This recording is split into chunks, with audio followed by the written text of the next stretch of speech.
ওয়ালাইকুম। ওয়ালাইকুম আসসালাম। ভালো আছেন ভাই? হ্যাঁ, খুব সুন্দর আছে। এই পেঁয়াজ কোপাইতেছেন না? জি ভাই। এই যে পেঁয়াজটা যে কোপ দিলেন উঠে গেল, তো সমস্যা হবেন না? না,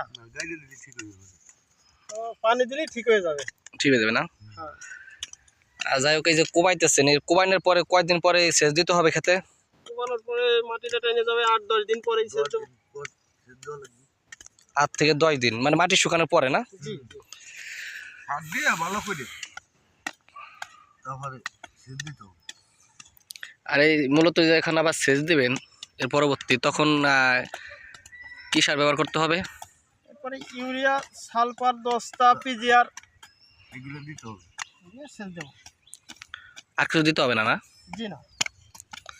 আর এর আগে যে একটা স্প্রে করতে হবে না? জি, স্প্রে তো করতেই হবে। এর আগে স্প্রে দেবো আছে নুনা দিয়ে আর এই যে রিডোমিল গোল্ড দিয়ে।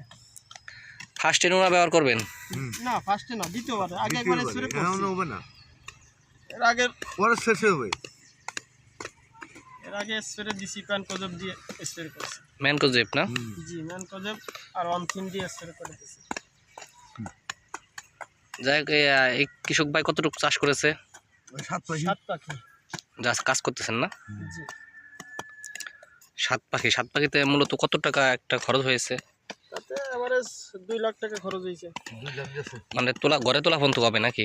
ঘরে তোলা পর্যন্ত 2 লাখের বেশি হবে। বেশি চলবে 2 থেকে 2.5 লাখ টাকা। ঘরে তোলা পর্যন্ত 2 থেকে 2.5 লাখ টাকা খরচ হবে 70 কাঠা জমির থেকে না? জি, আর এটা আপনারা মূলত সেচ দিবেন 8 থেকে 10 দিন পরে। 10 দিন। 10 দিন পরে সেচ দেবো।